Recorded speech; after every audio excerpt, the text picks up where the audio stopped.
चलिए, very good morning to all of you. बाकी बच्चे जब तक ऐड होते हैं तब तक आप ये कल जो थ्योरी आपने पढ़ा एंगल बाइसेक्टर, वो एंगल बाइसेक्टर पे एक क्वेश्चन है, आप उसको ट्राई करें। एक ट्राइंगल के तीन वर्टेक्स दिए हैं आपको। इस ट्राइंगल का जो एंगल है पी क्यू आर, उसका बाइसेक्टर का इक्वेशन बताना है। You have to find the equation of bisector of triangle P Q R. P Q R में एंगल क्यू का जो बाइसेक्टर बनेगा वो बताइए कितना आएगा। सर ये फर्स्ट पेज है ना। हम्म।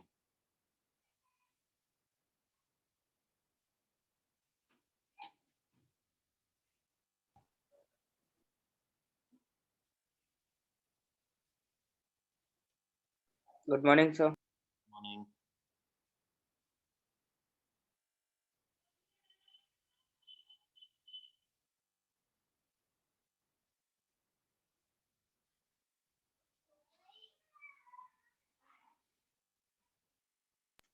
सर क्वेश्चन नहीं दिख रहे, ऋतिक रोशन दिख रहे सर। ओके, एक मिनट वेट करो।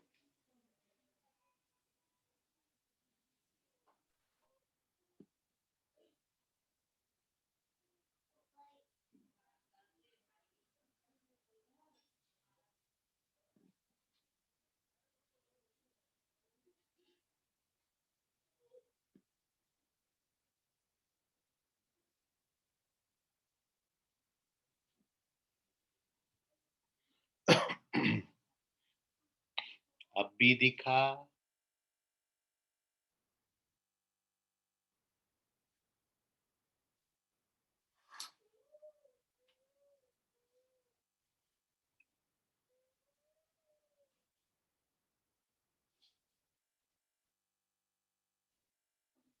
वर्टेक्स बता देता हूँ एक बार। यहाँ पर रेड कलर शाइन कर रहा। -1, 0, 0, 0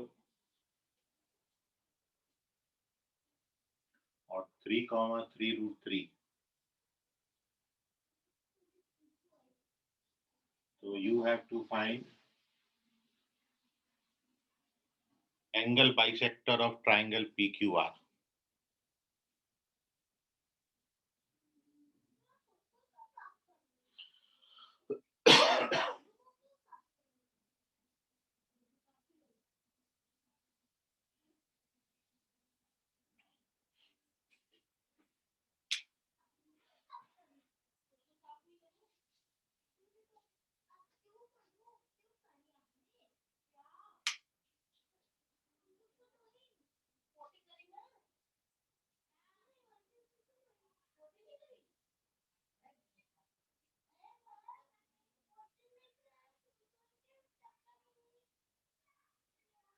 ऋषभ बोधे करेक्ट है।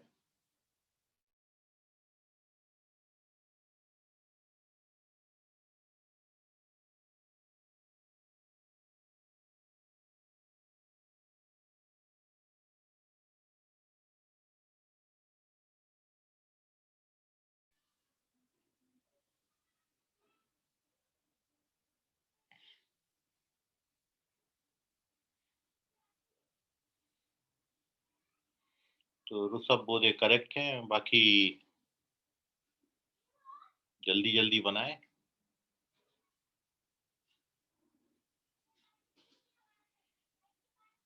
1 मिनट और हम वेट कर रहे हैं, then we will discuss it solution.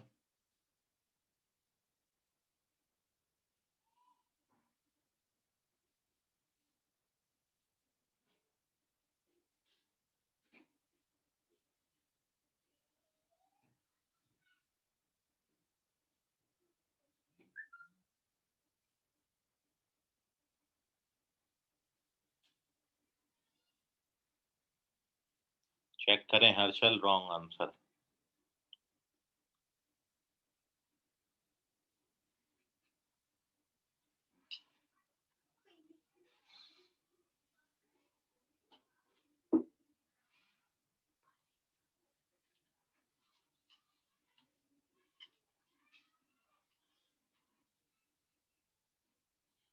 Abhishek check करें, अभिषेक बहादकर, हर्षल करेक्ट है, हर्ष मेश्राम करेक्ट है।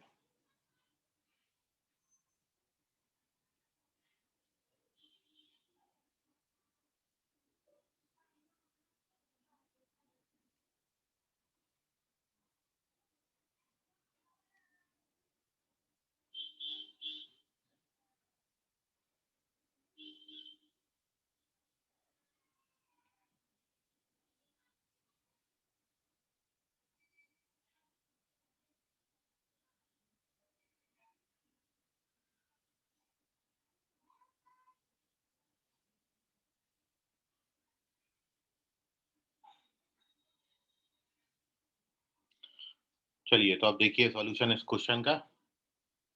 सर मैंने सेंड किया है। हर्ष मेश्राम करेक्ट है। देखिए अब सॉल्यूशन।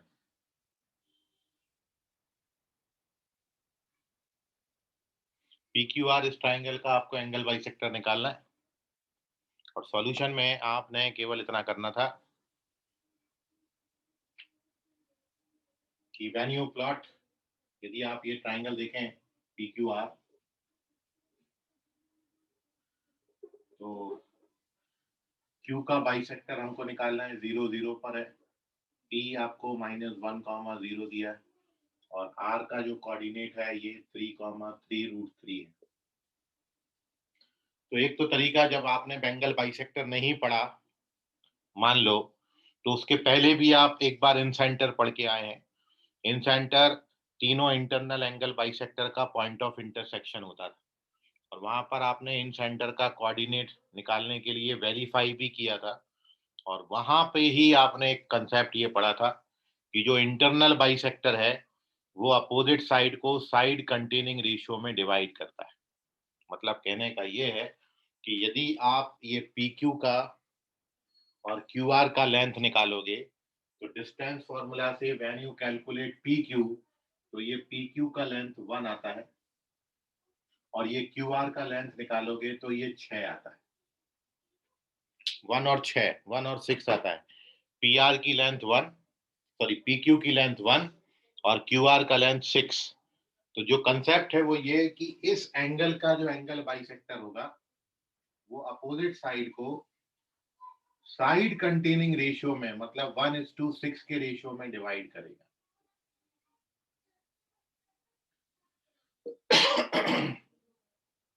ये आपने वहां पर देखा था इन सेंटर के। तो अब इसकी हेल्प से we get the coordinate of D, हमको D का कोऑर्डिनेट मिल जाएगा। So now we write the coordinate of D। Section formula लगाएंगे, 1 मल्टीप्लाई होगा 3 में, 6 मल्टीप्लाई होगा -1 में, डिवाइडेड बाय 1 + 6 7। ऐसे ही 1 मल्टीप्लाई होगा 3√3 में, 6 मल्टीप्लाई होगा 0 में। So therefore we get the coordinate of D, which is -3/7 and 3√3/7. So now we get the coordinate of D. अब हमको QD का इक्वेशन चाहिए, बाइसेक्टर की इक्वेशन। तो 2 पॉइंट फॉर्मूला लगा देंगे। तो अब अपन यहाँ पर QD का स्लोप निकाल रहे हैं। Slope of QD, slope of QD, तो QD का स्लोप हो जाएगा y2 - y1, मतलब 3√3/7 - 0 upon -3/7 0, and when you calculate this so you get -√3। तो slope of QD -√3 आ गया। and once we get slope of QD, और QD Q से तो पास हो ही रहा है, तो पॉइंट स्लोप फॉर्मूला लगा देंगे। so therefore equation of QD, मतलब अपना बाइसेक्टर का इक्वेशन, तो वो होता है y - y1 is equals to slope x - x1, and when you simplify this so you get √3x + y equals to 0। First option correct है। तो ये इसका सॉल्यूशन है। इस तरीके से जब आप बाइसेक्टर नहीं पढ़े हो तो प्रीवियस कंसेप्ट से भी अपन बाइसेक्टर का इक्वेशन निकाल सकते हैं। और जो आपने याद रखना है वो ये कि बाइसेक्टर अपोजिट साइड को साइड कंटेनिंग रेशियो में डिवाइड करता है। तो यदि मेरे को तीनों बाइसेक्टर, सॉरी तीनों कोऑर्डिनेट दे रखे हैं तो मैं दो साइड का लेंथ निकाल लूंगा और ये दो साइड में जो रेशियो होगा वही अपोजिट साइड में रेशियो होगा, मतलब बाइसेक्टर अपोजिट साइड को उसी रेशियो में डिवाइड भी करेगी। तो एक तो तरीका ये हो गया। अब मैं आपको उसको दूसरा मेथड एक बता रहा हूँ, ठीक है, जो आपको कल बताया था, ताकि कल वाला पोर्शन रिवाइज भी हो जाए साथ में। तो इसका स्क्रीनशॉट लीजिए। Moving on to the second solution. उसका दूसरा सॉल्यूशन अपन देखेंगे अब।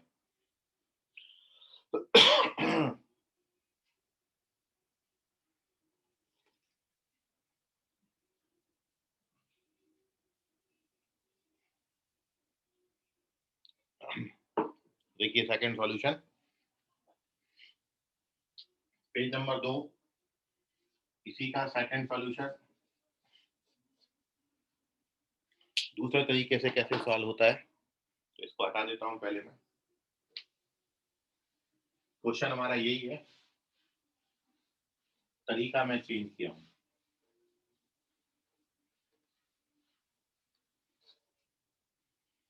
तो अपन यहां पर क्या करते हैं कि ये जो आपका 2D प्लेन है, इनमें इन पॉइंट्सों को प्लॉट करेंगे तो -1,0 यहाँ पर है, 0,0 यहाँ पर है, और 3,√3 जो है 3√3 वो यहाँ पर है। मतलब आप जब इनको ज्वाइन करेंगे तो ये ट्राइंगल बनता है और आपको एंगल क्यू का बाइसेक्टर निकालना है। तो जो कल मेथड पड़ी थी अब मैं आपको वो बता रहा हूँ। तो चूंकि हमको एंगल क्यू का बाइसेक्टर चाहिए तो मैं पी क्यू का और क्यू आर का इक्वेशन लिख लेता हूँ। तो आप देख रहे हो यहाँ पर कि जो पी क्यू है वो तो एक्स एक्सिस है अपनी, तो इक्वेशन ऑफ पी क्यू जो है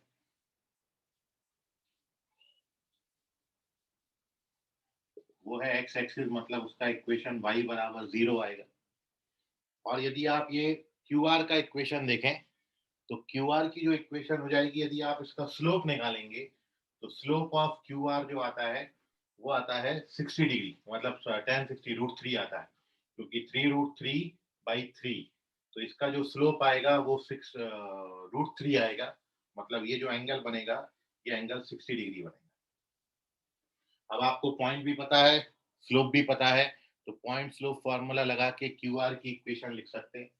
तो इक्वेशन ऑफ क्यू आर जो होगा, क्यू आर का इक्वेशन वो आ जाएगा y - 0 is equal to slope x - 0। तो यदि आप इसका इक्वेशन लिखेंगे so it is √3x - y equals to 0। Therefore we have two equations. हमको पी क्यू का इक्वेशन मिल गया, y बराबर 0। y बराबर 0 को हम ऐसा लिख सकते हैं 0x + 1 × y + 0 इक्वल्स टू 0। इस इक्वेशन को आप लिखेंगे √3x - y + 0 बराबर 0। कल जो अपन ने सीखा था कि एंगल बाइसेक्टर की इक्वेशन निकालने के लिए now we check the sign of a1 a2 + b1 b2। अपन a1 a2 + b1 b2 का साइन चेक करेंगे। तो a1 a2 + b1 b2 का यदि आप साइन निकालते हो तो a1 a2 की वैल्यू 0 आएंगी, b1 b2 तो साइन आता है नेगेटिव। सो देयरफॉर बाइसेक्टर की इक्वेशन लिखने के लिए जो अपना पहला लाइन का इक्वेशन है डिवाइडेड बाय 1, और चूंकि आप देख रहे हो ये जो एंगल बन रहा है ये ऑब्ट्यूज एंगल बन रहा है। ऑब्ट्यूज एंगल बाइसेक्टर के लिए जो साइन आया वही साइन यहाँ पर लेते हैं, तो नेगेटिव साइन लेंगे। और दूसरी लाइन का इक्वेशन है अपॉन 2। ना इसको कैलकुलेट करिए तो 2 यहाँ पर मल्टीप्लाई हो जाएगा तो 2y बनाएगा, और ये आएगा माइनस का √3x प्लस का y, इनको ट्रांसफर कर दीजिए तो ये √3x + y बराबर 0 फर्स्ट ऑप्शन आता है। सर ये वाला फिर से बताइए पूरा सॉल्यूशन। इसमें तो अभी आपको इसकी इक्वेशन और इसकी इक्वेशन निकालनी है, ये दोनों लाइन का इक्वेशन आ गया। लाइन के इक्वेशन को हमेशा ax + by + c के फॉर्म में लिखते हैं। तो y बराबर 0 को ऐसा लिखेंगे, इसको ax + by + c के फॉर्म में ऐसा लिखेंगे। इसका a1 a2 b1 b2 का जो वैल्यू है वो नेगेटिव आता है। तो जो बाइसेक्टर है वो ऑब्ट्यूस एंगल है, 90 डिग्री से ज्यादा है, इसलिए ऑब्ट्यूस के लिए जो साइन आया वही साइन यहाँ लेते। तो नेगेटिव आया तो हमने नेगेटिव साइन ले लिया, उसके बाद तो कैलकुलेशन। इसको नोट करिए। एक तरीका और आपको बताते, ये दूसरा मेथड हो गया इसी को सॉल्व करने का।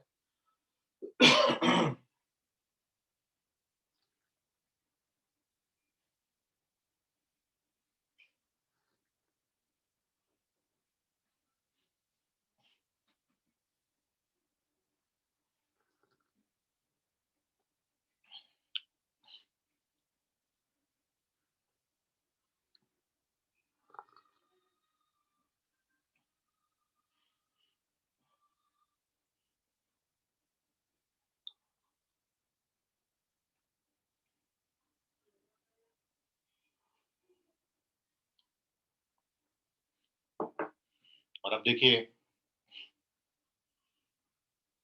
एकदम इजीएस्ट वे आप इसका देखें, थर्ड सॉल्यूशन। तो ये आपको कल का कंसेप्ट, कल के कंसेप्ट से भी आप निकाल सकते थे, उसके पहले जो इन सेंटर पढ़ा उससे भी निकाल सकते थे, या इन दोनों के बजाय और भी एक इजी तरीका है। थर्ड सॉल्यूशन देख रहे हैं इसी क्वेश्चन का, देखिए तीसरा, पेज नंबर 3, थर्ड सॉल्यूशन।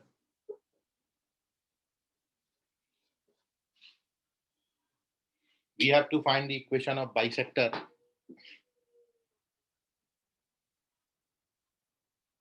तो अपन को ये सब करने का जरूरत नहीं है।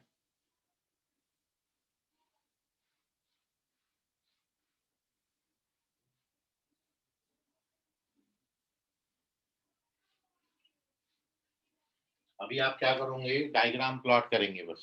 ये डायग्राम तो अपने प्लॉट मतलब जो तीनों पॉइंट्स दिए थे उनको एग्जैक्ट पी क्यू और आर हमने ट्राइंगल बना लिया। अब आपको एंगल क्यू का बाइसेक्टर चाहिए। You have to find the bisector of angle P Q R. तो बाइसेक्टर, अब आप देखो कि ये जो एंगल है ये 60 है, तो ये जो एंगल आएगा angle P Q are, angle P Q are 120 होगा। ऑब्ट्यूस एंगल है ये, 120 डिग्री आएगा। इसके बाइसेक्टर का इक्वेशन मेरे को चाहिए। तो बाइसेक्टर मतलब इस एंगल को आधा करेगा और क्यू से पास होगा, तो ये होगा इसका बाइसेक्टर। ये है बाइसेक्टर की equation. We have to find this equation जो कि क्यू से पास हो रही है। और अब इसका एंगल आप देखोगे तो टोटल 120 को बाइसेक्ट किया तो ये 60 बचा, 60 ऑलरेडी था। तो बाइसेक्टर जो है वो एक्स एक्सिस से कितना एंगल बना रही है, बाइसेक्टर एक्स एक्सिस से बनाएगी 120 डिग्री एंगल। तो बाइसेक्टर का एक्स एक्सिस से एंगल 120 हो जाएगा, और बाइसेक्टर ओरिजिन से पास हो रहा है तो हमको दोनों चीजें पता है, पॉइंट भी स्लोप भी, तो अपन डायरेक्ट इक्वेशन लिख सकते हैं। तो इक्वेशन ऑफ बाइसेक्टर क्या हो जाएगा, आप देखिए। तो directly we write equation of bisector, कुछ करने का जरूरत नहीं था। The equation of bisector is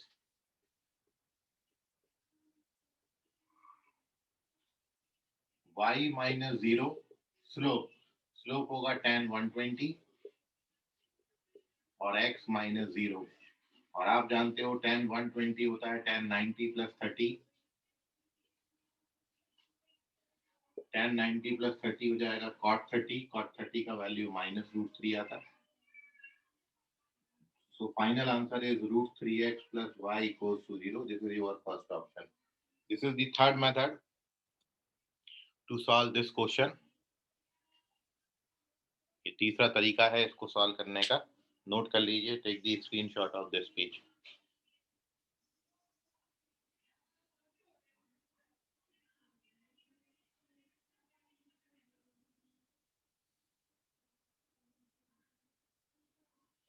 इतनी बातों में आपको कोई डाउट कहीं पर है तो पूछ लीजिए अभी भी। तो क्वेश्चन आप कैसे भी निकाल सकते थे ये वाला।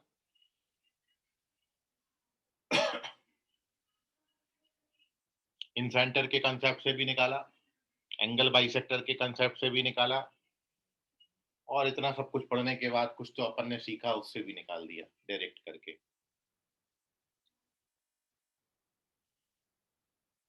तो ये था एंगल बाइसेक्टर जो कल आपने पढ़ा, उस पर अपन ने कुछ क्वेश्चन किए थे। और अब अपन चलते हैं एक और टॉपिक की ओर। अगला टॉपिक इंपॉर्टेंट है, so page number 4।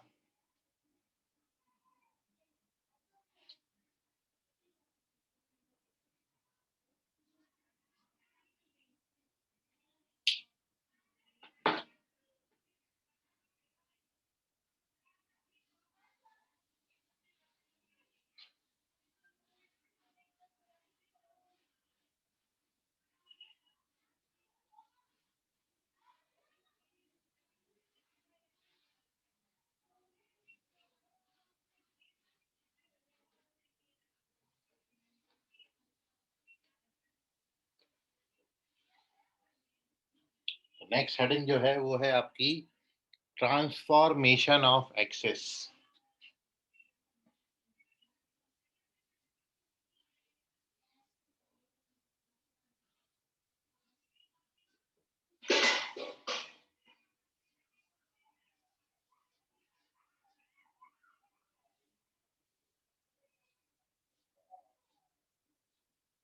Transformation of access.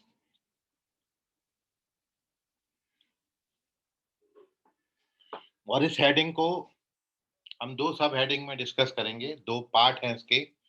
पहला पार्ट इसमें है ट्रांसफॉर्मेशन में पैरेलल ट्रांसफॉर्मेशन।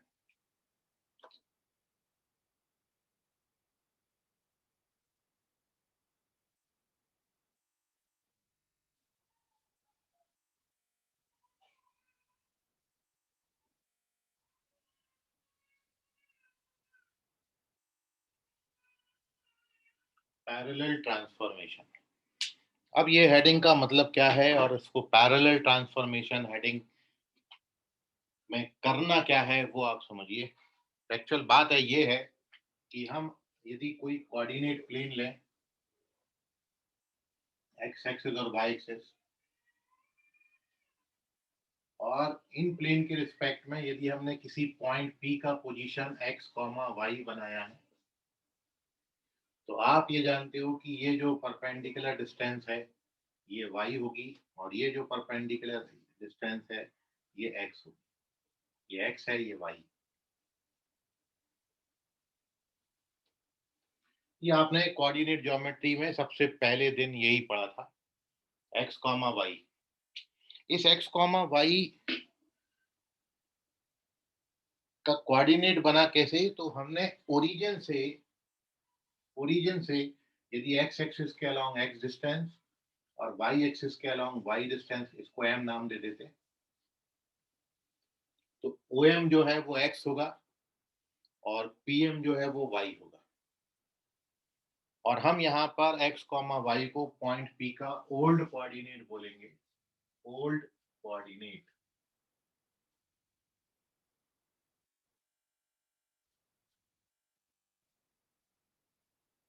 Old coordinate.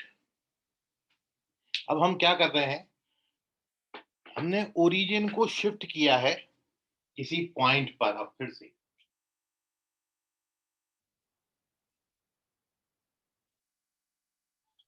और हमने न्यू कोऑर्डिनेट एक्सिस माने हैं x डैश और y डैश। और अब हमारा जो ओरिजिन है उसको हमने यहाँ पर किसी पॉइंट h, k पे शिफ्ट कर दिया। h, k पे शिफ्ट कर दिया। तो इसको हम बोलेंगे पैरेलल ट्रांसफॉर्मेशन। पैरेलल इसलिए बोल रहे हैं क्योंकि हमने ये पूरा जो सिस्टम उठाया है इसको उठा के ओरिजिन पे शिफ्ट कर दिया। पैरेलली शिफ्ट किया है। एक्स एक्सिस के पैरेलल न्यू एक्स एक्सिस है और वाई एक्सिस की पैरेलल न्यू वाई एक्सिस है। केवल शिफ्ट किया है ओरिजिन को। मतलब 0,0 को हम x, y पे, सॉरी h, k पे शिफ्ट कर दिए। ये 0,0 है इसका कोऑर्डिनेट। तो अब आप देख रहे हो कि 0,0 से यदि मैं चलना शुरू करूं तो मेरे को m तक पहुंचने के लिए x डिस्टेंस कवर करना होता था। बट यदि मैं h, k से चलना शुरू करूंगा तब थोड़ी ना मैं x डिस्टेंस चलूंगा, क्योंकि x तो 0 से m तक का डिस्टेंस है। और अब हमको ये जो डिस्टेंस है ये हम मान लेते हैं कि यदि हमने न्यू ओरिजिन से, this is our new origin से x एक्सिस के along x dash distance cover किया, और फिर इस पॉइंट से y डैश डिस्टेंस कवर किया, तो इस ओरिजिन के रिस्पेक्ट में, मतलब h कॉमा k के रिस्पेक्ट में, ये पॉइंट P का जो कोऑर्डिनेट बनेगा ये बनेगा x dash comma y dash. इसको हम बोलेंगे पॉइंट का न्यू कोऑर्डिनेट। ये है न्यू कोऑर्डिनेट, मतलब x कॉमा y ओरिजिन के रिस्पेक्ट में और x डैश y डैश इस ओरिजिन के रिस्पेक्ट, मतलब h कॉमा k के रिस्पेक्ट में डिस्टेंस है। तो अब इन तीनों में क्या रिलेशन होता है? अच्छा, ये भी आपको पता है कि यदि हमने इस पॉइंट का कोऑर्डिनेट h कॉमा k लिखा है, तो इतना डिस्टेंस यहाँ से लेके यहाँ तक का ये जो डिस्टेंस आएगा, ये डिस्टेंस यहाँ तक का, इसके नीचे तक का ये डिस्टेंस क्या होगा? h। और ये वाला जो डिस्टेंस है ये डिस्टेंस क्या होगा? k। तो अब देखिए ओरिजिनल बात क्या है, ये पूरी डिस्टेंस x है, ये डिस्टेंस h है, ये डिस्टेंस x डैश है। तो यदि आप इन तीनों में रिलेशन देखें तो आप ये देख सकते हो कि इस OM को मैं क्या लिख सकता हूँ? OM मतलब x, और x का वैल्यू आप क्या लिख सकते हो? x बराबर आप लिख सकते हो h प्लस इतना डिस्टेंस h है और इतना डिस्टेंस x डैश है, ये x डैश है। तो x बराबर क्या हो जाएगा? h plus x dash. ऐसे ही y बराबर क्या हो जाएगा? k plus y dash.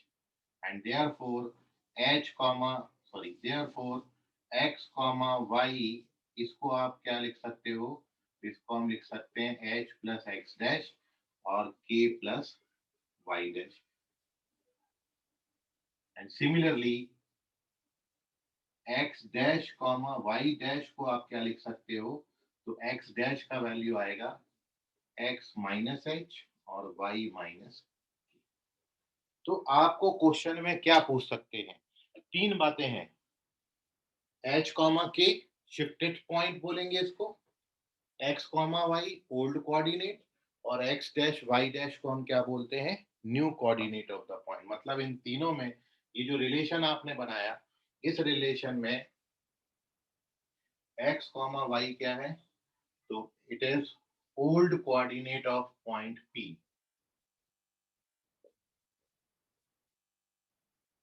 x dash y dash क्या है? तो it is new coordinate of point P। और h कॉमा k क्या है? तो h comma k is shifted point, वो पॉइंट जहां पे ओरिजिन शिफ्ट किया गया है। तीन है बातें। इन तीन में से क्वेश्चन में एक बार में कोई दो आपको देंगे, तीसरा आपसे पूछेंगे। मतलब आपको ओल्ड कोऑर्डिनेट दे दिया x कॉमा वाई और शिफ्टेड पॉइंट दे दिया h कॉमा k, तो आपसे क्या पूछेंगे? New coordinate. यदि आपको न्यू कोऑर्डिनेट दे दिया और h कॉमा k दे दिया, तो आपसे क्या पूछ लेंगे? Old coordinate. और आपको न्यू कोऑर्डिनेट और ओल्ड कोऑर्डिनेट दोनों दे दिए, तो फिर आपसे क्या पूछ लेंगे? Shifted point. मतलब ये तीन है, तीन में से कोई दो देंगे, बचा हुआ तीसरा आपसे पूछेंगे। तो जब आपको तीन में से दो देंगे, तीसरा निकालना है, तो इन तीनों में रिलेशन तो चाहिए। तो वो रिलेशन ये होता है। और कैसे आया ये रिलेशन? तो ये हमने इतना सा आपके साथ डिस्कशन किया। पहले हमने जो डिस्टेंस मेजर करी थी वो हमने ओरिजिन के रिस्पेक्ट में करी थी, 0 0। फिर हमने ओरिजिन को शिफ्ट कर दिया एच के पे, तो न्यू कोऑर्डिनेट बन गए एक्स डैश वाई डैश। तो अब इनमें जो रिलेशन आ गया वो ये आ गया।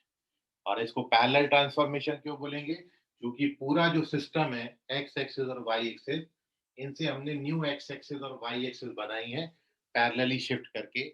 इसलिए this transformation is known as parallel transformation. Note कर लीजिए इसको।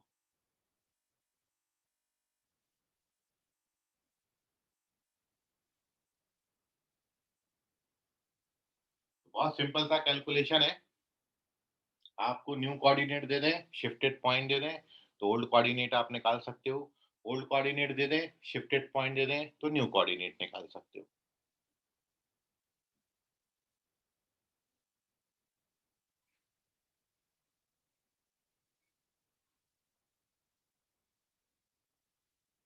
ये जो टॉपिक आज आप पढ़ रहे हो ये टेस्ट में नहीं आएगा, कल तक जो आपने पढ़ा था वो आएगा बस टेस्ट में। आज जो आप पढ़ रहे हैं वो टेस्ट में नहीं आएगा। तो जैसा मैंने आपको बोला था, ये जो ट्रांसफॉर्मेशन एक्सिस है, इस हेडिंग को हम दो सब हेडिंग में डिस्कस करेंगे, दो पार्ट में डिस्कस करेंगे। पहला पार्ट आपके साथ मैंने डिस्कस किया, it is called the parallel transformation. Now we move on to the second transformation which is called the rotational transformation। तो नेक्स्ट हेडिंग डालेंगे रोटेशनल ट्रांसफॉर्मेशन। सर पहले इसका एक एग्जांपल करा दो ना। एग्जांपल ले लो लोग, चल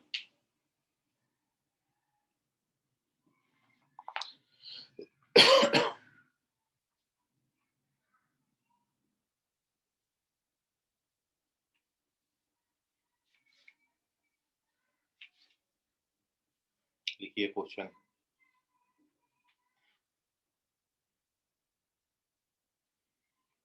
Find the transformed equation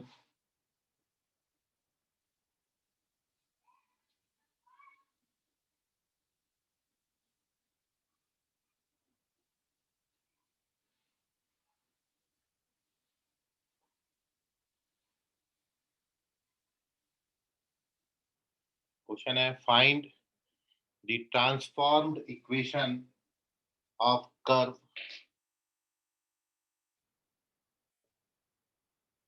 find transformed equation of curve y square minus 6y minus 4x plus 13 equals to 0 when the origin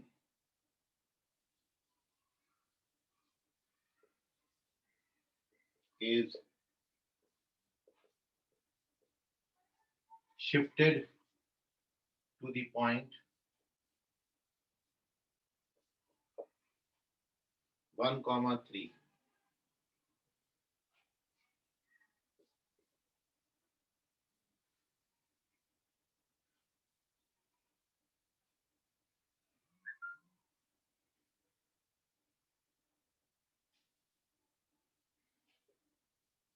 ये लो, क्या होगी ट्रांसफॉर्म इक्वेशन?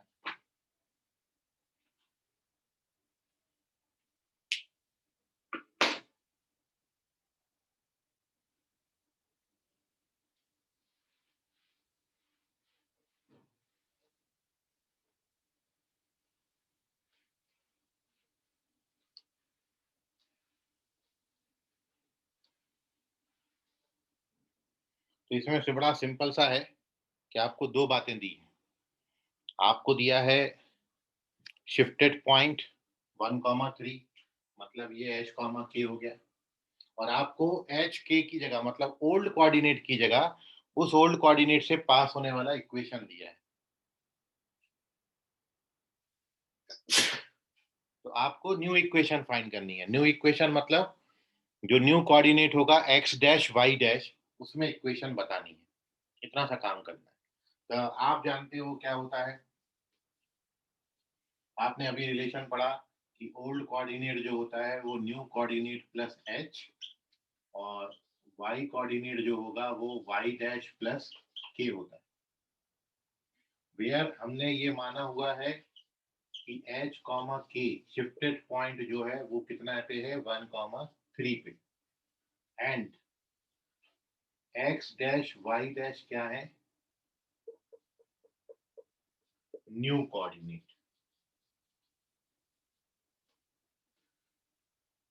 तो अब आपको क्या करना है, ये रिलेशन उठा के सीधा यहाँ पर डाल देना। So therefore required equation of curve is, y की जगह पर क्या लिखेंगे, y डैश प्लस k हमारा कितना है 3, माइनस y डैश प्लस 3, यहाँ भी y है, माइनस 4, x की जगह पर क्या लिखेंगे, x डैश प्लस 1 और 13 इक्वल टू 0। ओपन करिए इसको। ये स्क्वायर है यहाँ पे। तो व्हेन वी ओपन दिस तो ये आएगा y डैश का square 6y dash plus 9 minus 6y dash minus 18 minus 4x dash minus 4 plus 13 equals to 0। तो 6y डैश छोड़ जाता है। तो फाइनल आंसर आपका जो है इस क्वेश्चन का वो अब मैं यहाँ लिख दे रहा हूँ। तो ये आता है y डैश का स्क्वायर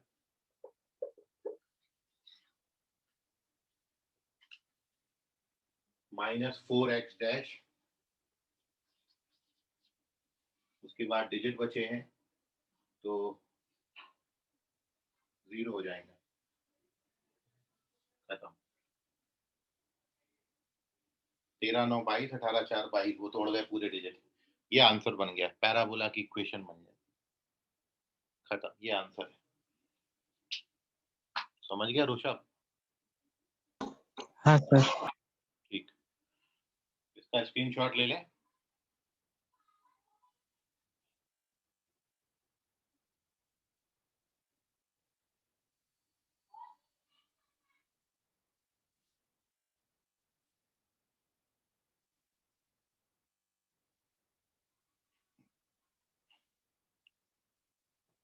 नेक्स्ट हेडिंग डालें, रोटेशनल ट्रांसफॉर्मेशन।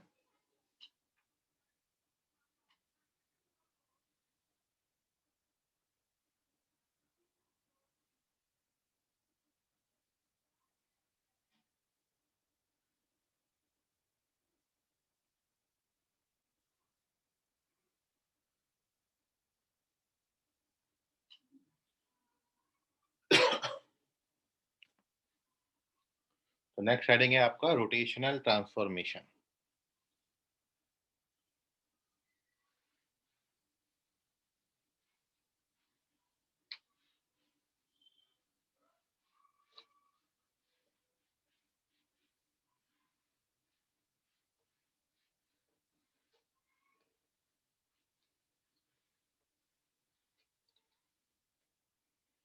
अब देखिए रोटेशनल में क्या है।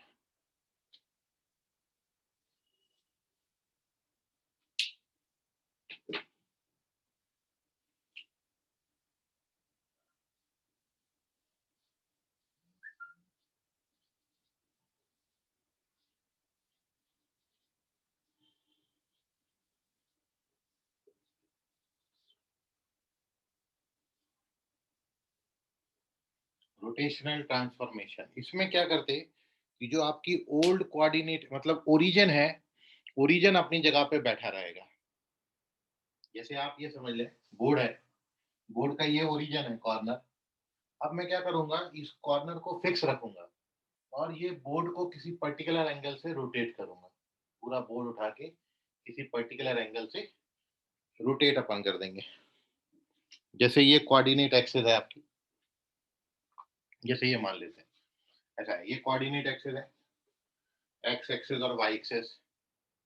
ठीक है, तो ओरिजिन अपनी जगह पे अब फिक्स रहेगा। पहले अपन ने क्या किया था, ये पूरा सिस्टम उठा के शिफ्ट किया था, पैरेलल ट्रांसफॉर्मेशन बोलते हैं इसको। बट अब आपने क्या करना है, इसको अपनी जगह पे रखना है और ये पूरी कोऑर्डिनेट ओरिजिन कहीं शिफ्ट नहीं होगा। ये पूरी एक्सिस और वाई एक्सिस को किसी पर्टिकुलर एंगल से रोटेट कर देना है। इसको अपन बोल रहे हैं रोटेशनल ट्रांसफॉर्मेशन। इसमें ओरिजिन अपनी जगह नहीं छोड़ता है, ओरिजिन अपनी जगह पे ही बैठा रहता है। तो ये देखिए करके दिखाता हूँ आपको।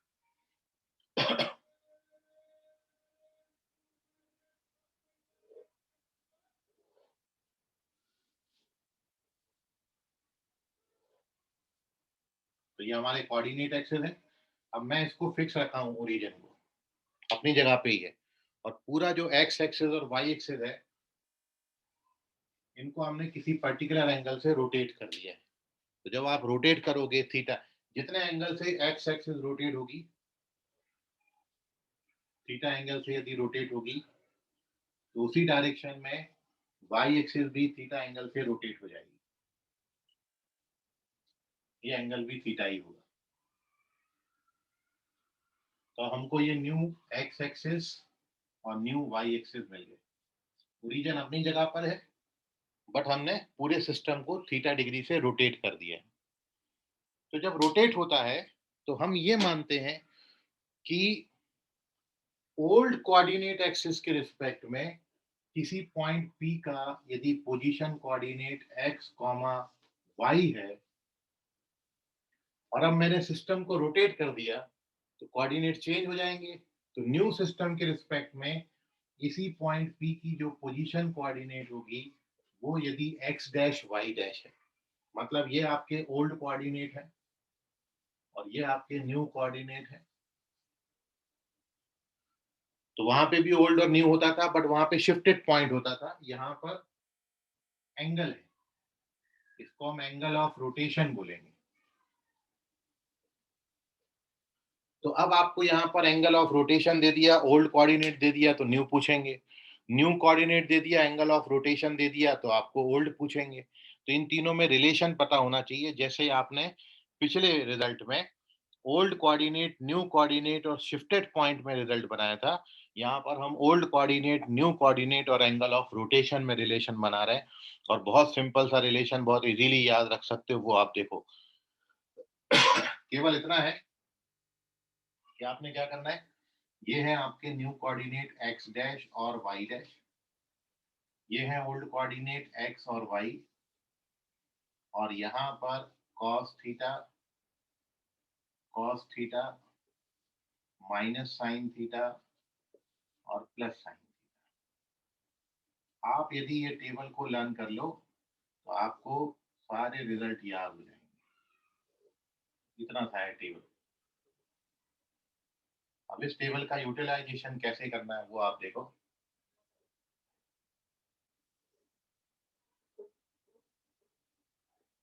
तो इसमें दो टाइप के सवाल आपको मिलेंगे। एंगल ऑफ रोटेशन आपको दिया होगा, 1 मिनट वेट करना है ना, उसका बैटरी हो गया लो, चार्ज पे लगा दो।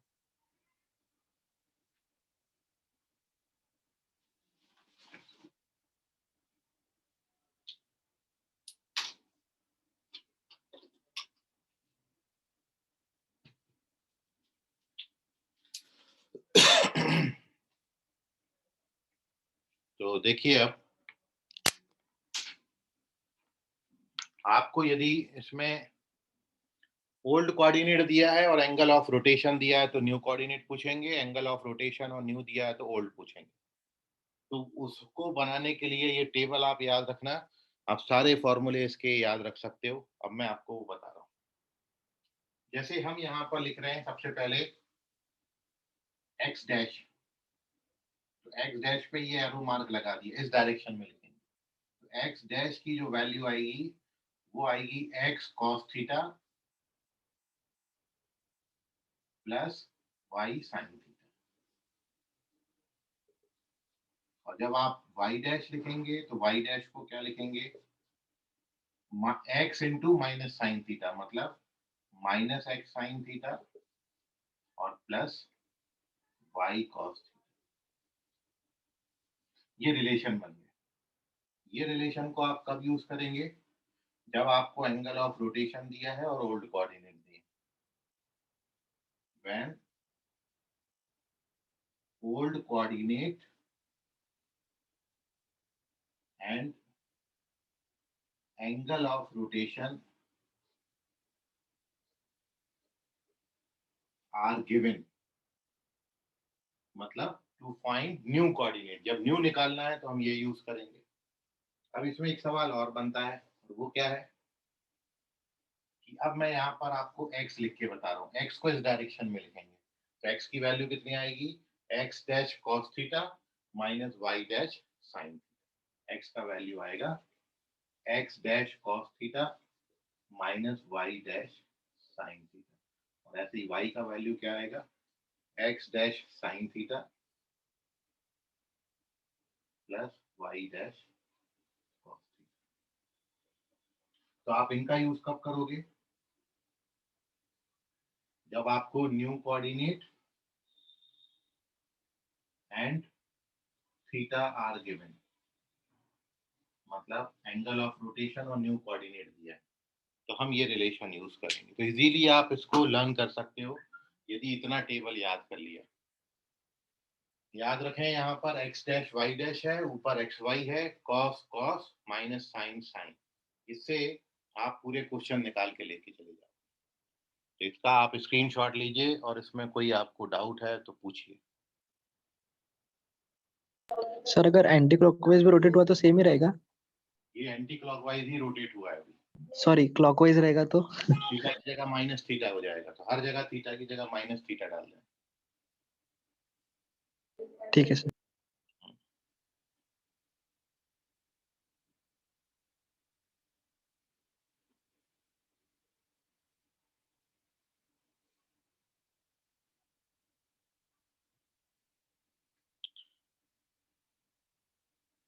तो सवाल पे डिपेंड करेगा कि आपको क्वेश्चन देख के ही समझ में आ जाएगा कि पैरेलल ट्रांसफॉर्मेशन का सवाल है कि रोटेशनल ट्रांसफॉर्मेशन का सवाल है।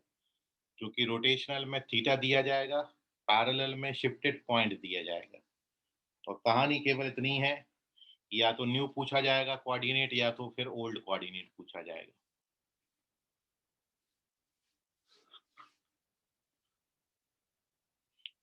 अब आप एक चीज और समझें कि मैं इस फॉर्मूला को आपको वेरीफाई करके बता रहा हूँ कि ये रिलेशन आपने याद तो करने हैं, लेकिन ये फॉर्मूला बना कैसे, तो वो भी आप एक थोड़ा सा समझ लीजिए ताकि फॉर्मूले याद करने में आपको हेल्प हो पाए। ठीक है, मैं वो एक्सप्लेनेशन अब आपको दे रहा हूँ, ध्यान से समझिएगा, आपको हेल्पफुल रहेगा। तो ये फॉर्मूला बनाए कैसे हैं वो देखिए आप यहाँ पर।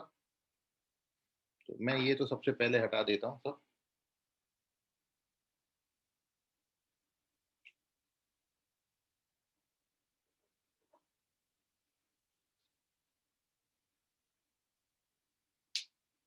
और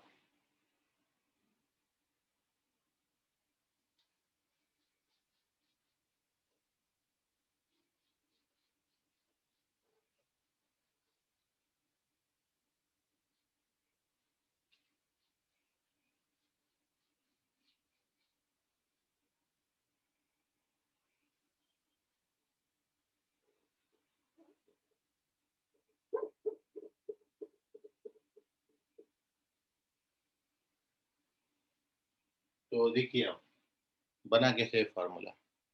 ये बहुत सिंपल सा एक कंसेप्ट ये है कि यदि आपने ओरिजिन के रिस्पेक्ट में इस पॉइंट का कोऑर्डिनेट एक्स कॉमा वाई लिया है, तो इसका मतलब क्या हुआ कि ये जो परपेंडिकुलर डिस्टेंस है उसको अपन नाम दे देते हैं m।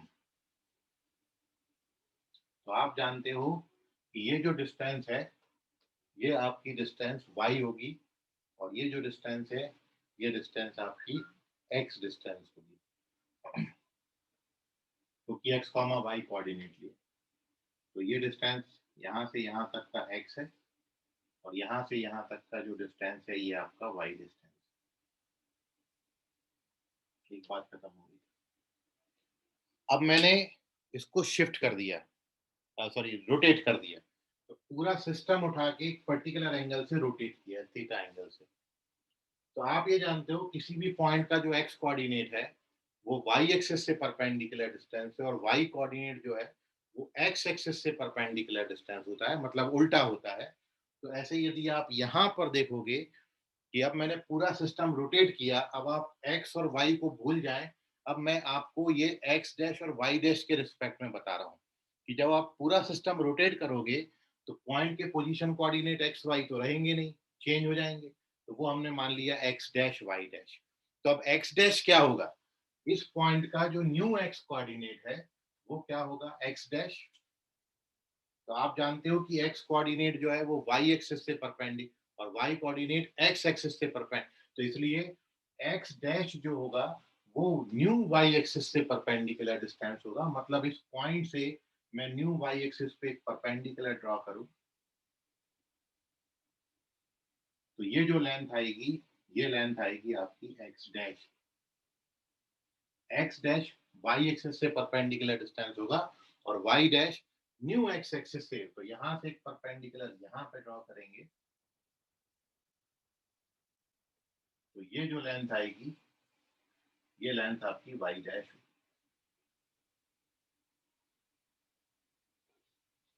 तो दोनों बार मैंने सेम बात लिखी, इसके लिए मैंने एक्स और वाई लिख लिया, और इसके लिए मैंने एक्स डैश और वाई डैश। तो अब देखो एक छोटा सा कंस्ट्रक्शन और उसके बाद अपने रिजल्ट आ जाएंगे। तो इस पी से जो परपेंडिकुलर यहाँ डाला उसको मैं क्यू नाम दे देता हूँ, पी से जो परपेंडिकुलर यहाँ डाला उसको मैं आर नाम दे देता हूँ, क्यू से मैं एक परपेंडिकुलर यहाँ डालता हूँ, इसको मैं एन नाम दे देता हूँ, एन। तो अब आप देखो ये एंगल थीटा है, ये लाइंस पैरेलल हैं, तो ये एंगल भी कितना होगा, थीटा। और अब अपन डन, इतना सा करना था। और अब वो पूरा फॉर्मूला मैं लेके आ जाऊंगा आपके सामने, देखिए क्या करना है। तो एक छोटी सी बात और, क्यू एस। तो अब देखो आप पूरे डायग्राम में क्या होता है। मैं इसको लेके चला हूँ ओ एम। ओ एम को आप क्या लिख सकते हो, ओ एम को आप लिख सकते हो O S minus M S. O M का लेंथ कितना है, एक्स। ओ एस कितना होगा, ओ एस। तो ये जो राइट एंगल ट्राइंगल आपको दिख रहा है, right angle triangle O S Q, right angle triangle O S Q, इस right angle triangle O S Q में इस एंगल थीटा का कॉस लोगे तो कॉस थीटा क्या बनेगा, कॉस थीटा बनेगा O S upon O Q. और आप जानते हो ओ क्यू का जो लेंथ है वो एक्स डैश होगा, इसलिए ओ एस की लेंथ क्या बन जाएगी, तो ओ एस की लेंथ बन जाएगी X dash cos theta minus M S. देखिए एम एस जो है वो Y Q sorry Q N के बराबर या एन क्यू के बराबर होगा। और एन क्यू को इस राइट एंगल ट्राइंगल में एन क्यू का लेंथ आप लिख सकते हो वाई डैश साइन थीटा। तो मैंने एम एस की value Y dash sine theta ली। ये आ गया पहला रिजल्ट अपना निकल के। ये एक्स बराबर, ये देख लीजिए पिछले रिजल्ट में आपने लिखा है एक्स। तो यहाँ पर कैसे लिखा है, अपन ने ओ एस का लेंथ निकाला है। तो ओ एस जो देखो, ओ एस ये दोनों कैसे लिखे हैं, तो उसका रीजन मैं यहाँ पे आपको बता दे रहा हूँ, एक बार और देख लो आप। Right angle triangle O S Q में एंगल का कॉस लिया आपने, कॉस थीटा, तो कॉस थीटा बना O S upon O Q. और ओ एस का लेंथ जो है वो एक्स डैश है, तो X dash upon O Q बना, सॉरी ओ एस तो निकालना ही है, ओ क्यू का लेंथ कितना है, एक्स डैश है। सो देयरफॉर यहाँ से ओ एस का value X dash cos theta. और दूसरा वाला जो एम एस है वो एम एस एन क्यू के बराबर होगा, एक बात। और दूसरी बात, इस right angle triangle P N Q में, इन right angle triangle P N Q, यदि आप उस एंगल का साइन लेते हो तो sine theta N Q upon Y dash होगा।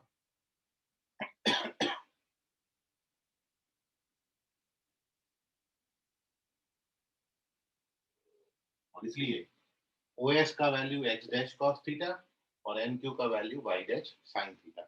एक बात खत्म, ये हटा देते हैं। और अब अपन बात करते हैं इस वाली लेंथ की, पीएम। पीएम को लेके चल रहे हैं। पीएम को कितना लिख सकते हैं, पीएम हुआ है एन, तो पीएम को लिख सकते हैं पीएन प्लस एनएम। पीएन का लेंथ कितना है, वाई, ये पीएन का लेंथ वाई है। और आप पीएन का वैल्यू कितना लिख सकते हो, तो ये जो पीएन है, यदि मैं right angle triangle P N Q की बात करूं तो उसमें कॉस थीटा यदि आप लोगे तो कॉस थीटा बनेगा P N upon P Q. और पी क्यू का लेंथ है वाई डैश, इसलिए पी एन का length Y dash cos theta. और प्लस एन एम, ये जो एन एम है ये NM को आप लिख सकते हो QS, NM बराबर होगा QS, और राइट एंगल ट्राइंगल OSQ में इस एंगल का आप साइन थीटा लोगे तो साइन थीटा होगा QS अपॉन OQ, और OQ का जो लेंथ है वो x डैश है, तो QS, तो NM का वैल्यू आप लिख सकते हो x डैश साइन थीटा, और इस तरीके से ये x और y का वैल्यू वेरीफाई हो जाता है। तो this is the verification of the formula. इतने कंस्ट्रक्शन करने, इसमें कोई डाउट है आपको तो पूछ लीजिए।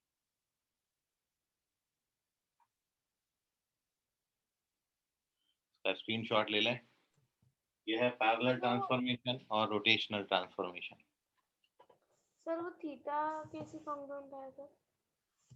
ये वाला हाँ देखो, ये थीटा है तो ये एंगल भी थीटा होगा, और ये आपने परपेंडिकुलर ड्रॉ किया है इस पे, तो ये बचा हुआ एंगल कितना होगा 90 माइनस थीटा। ये 90 है, ये 90 माइनस थीटा है, तो ये कितना हो जाएगा थीटा। समझ गया सेजल? Yes sir.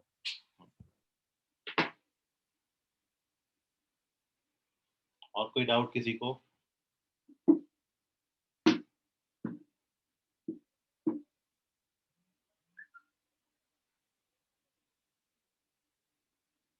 सर वो NM x sin थीटा कैसे हुआ, x डैश sin थीटा?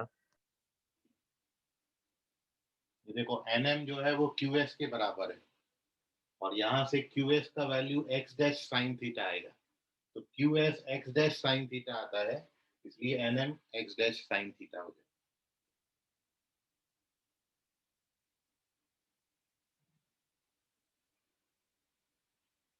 और देख लीजिए, कोई डाउट कहीं भी छोटा मोटा है आपको पूछ लीजिए उसको। वेरिफिकेशन आता नहीं, वैसे यदि फॉर्मूला याद नहीं आता या फॉर्मूला में कोई कंफ्यूजन होता है तो ये वेरिफिकेशन थोड़ा बहुत याद रहा तो वहां से अपन कंफ्यूजन अपना दूर कर सकते हैं, इसलिए ये थोड़ा से फॉर्मूले आपको बता देते हैं। वेरिफिकेशन सर सेकंड टाइप की वेरिफिकेशन ऐसी ही रहेगा ना? सेकंड में मतलब मतलब जो जब दो टाइप लिखे थे ना आपने, जब एक नए कोऑर्डिनेट दिए और एक जब पुराने दिए हो तब। नहीं, तो वो तो अपन ने एक ही कैलकुलेशन करनी है ना, इसी से पुराना बन जाएगा आपका।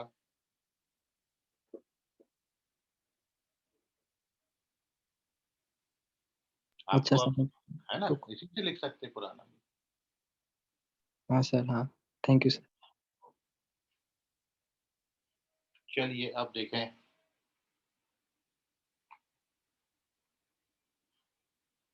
तो अब मेरे आप एक सवाल का जवाब दें फिर अपन आगे चलेंगे।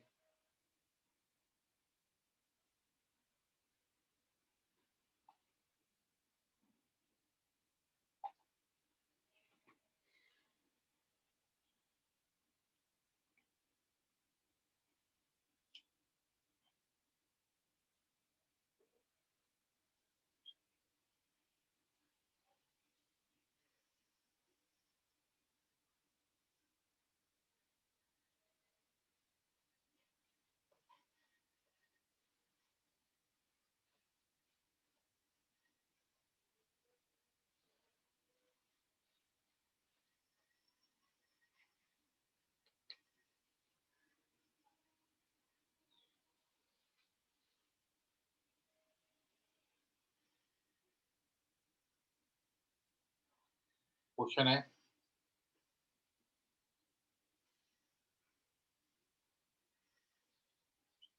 let PS be the median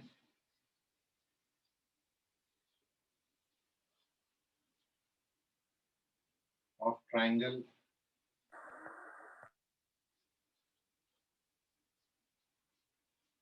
with vertices P2, 2,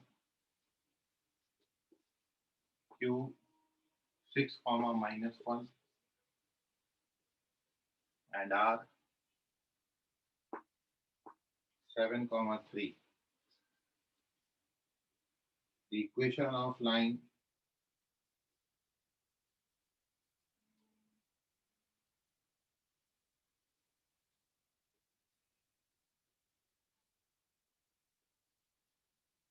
passes through 1 comma minus 1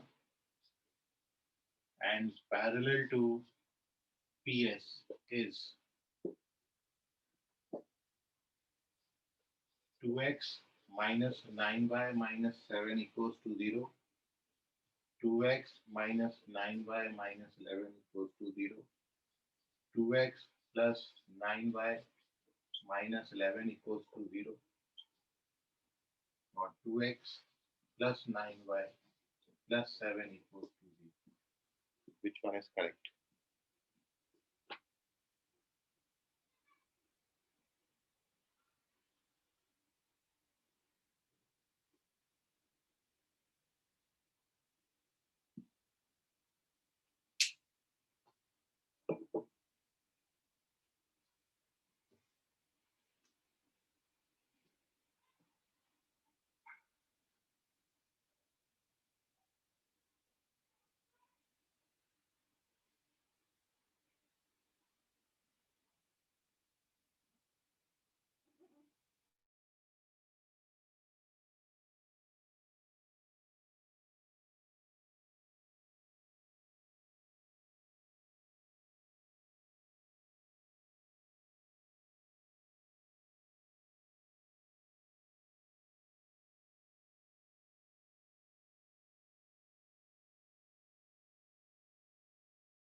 sir answer send किया. ऋषभ बोधे और हर्ष मेश्राम करेक्ट है.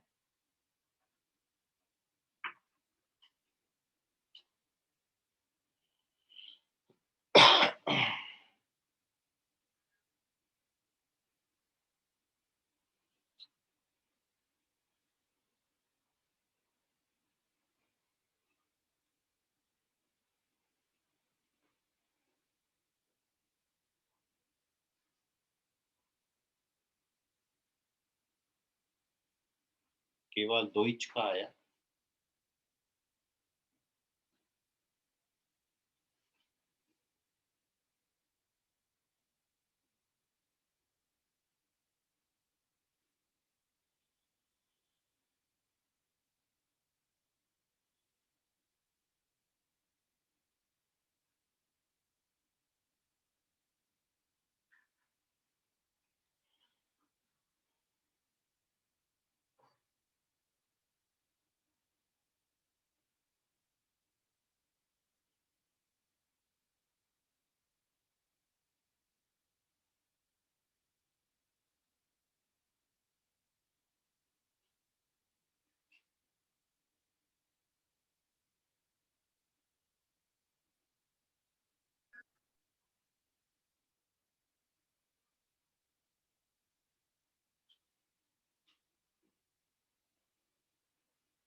तो देखिए अब इनका नहीं आया. सॉल्यूशन में आपको जो गिवन है वो ये है कि ट्राइंगल PQR है. P का कोऑर्डिनेट 2 2 दिया है, Q 6 minus 1 दिया है और R जो है वो 7 comma 3 दिया है. PS जो है वो मीडियन है, इसलिए एस का कोऑर्डिनेट मिड पॉइंट फॉर्मूला से निकालेंगे तो 6 7 13/2 आएगा और कॉमा 1 आएगा। स्लोप ऑफ पी एस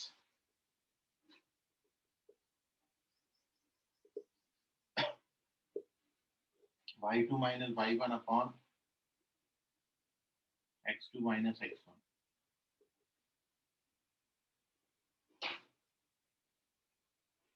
-2/9 आता है स्लोप।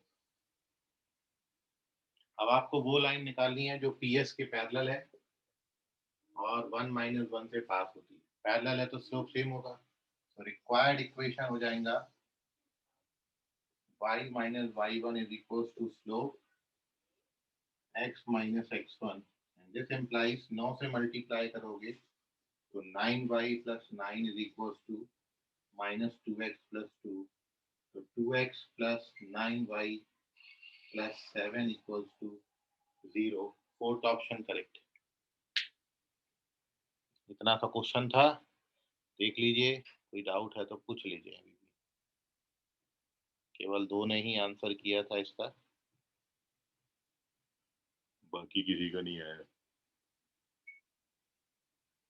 तो take the screenshot of this is our last question. बाकी करेंगे अगली क्लास में। आज के लिए फिलहाल इतना। धन्यवाद। Bye everyone. Bye sir. Bye bye bye.